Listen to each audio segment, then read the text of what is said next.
Et pour aller plus loin, le député européen François Alfonsi est notre invité. Bonsoir François Alfonsi, vous êtes également porte-parole de Région des Peuples Solidaires.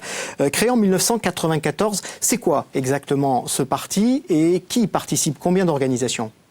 Mais nous sommes une douzaine d'organisations issues de différents territoires et ces territoires ont tous le point commun de défendre une culture, de défendre une langue, d'avoir une histoire spécifique et de vouloir avoir un statut correspondant à l'autonomie qui leur permettrait de faire valoir et de défendre leur spécificité. L'autonomie qui aujourd'hui semble freinée, vous parlez même de recentralisation de la part de l'État et en ce qui concerne la Corse même d'un blocage institutionnel avec le chef de l'État et le gouvernement.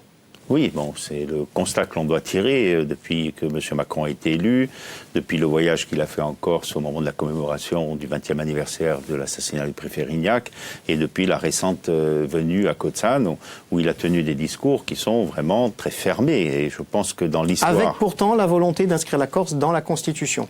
Mais je pense que cette inscription dans la Constitution, d'abord un peu une arlésienne, on sait qu'aujourd'hui les conditions ne sont plus là, et ensuite le texte qui avait été proposé par l'Assemblée de Corse, et pas simplement par les nationalistes, mais aussi par les représentants élus du parti qui soutient M. Macron, n'a même pas été examiné par le gouvernement. Donc nous sommes dans un refus de dialogue. Et ce refus de dialogue, c'est une situation assez nouvelle pour le nationalisme corse, puisqu'il y a certes eu des périodes de répression, des périodes très difficiles, mais il y a eu aussi des espaces où on a pu faire respirer un dialogue politique, du temps de Michel Rocard, de François Mitterrand, par exemple, de Pierre Joxe aussi, même de Lionel Jospin.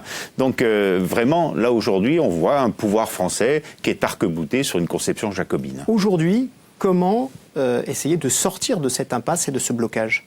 Quelles sont les solutions que vous envisagez? Je pense que déjà nous avons démontré avec la récente élection européenne, auparavant les élections législatives, et puis en Corse, bien sûr, le résultat électoral que nous avons obtenu au territorial, mais aussi dans d'autres régions, en Alsace, en Bretagne, au Pays Basque, où les scores sont intéressants.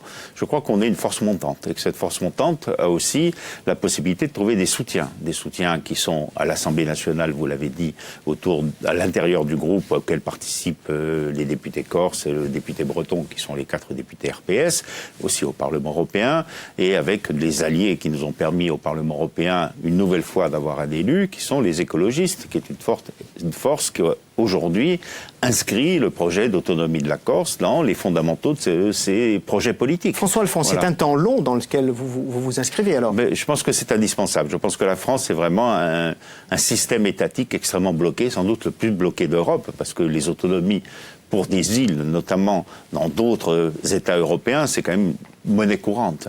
Et le refus de la France d'aller dans le sens de l'autonomie, c'est un blocage qui est très spécifique.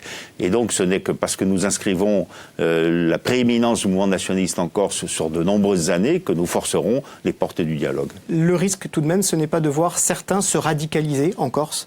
C'est toujours un risque, mais je pense que la stratégie de radicalisation, pas simplement en Corse, mais aussi l'Irlande, le Pays Basque et dans d'autres endroits en Europe, est arrivée au bout de son système. C'est-à-dire qu'aujourd'hui, je pense qu'un mouvement nationaliste démocratique présente un problème bien plus difficile à résoudre pour un État que de mener une répression comme il l'a fait pendant des années. Et je crois que nous tenons aujourd'hui la stratégie qui peut permettre au peuple corse d'obtenir son émancipation. Il faut être déterminé, patient et ne pas avoir peur de s'inscrire dans la durée. Merci François Alfonsi d'avoir été notre invité.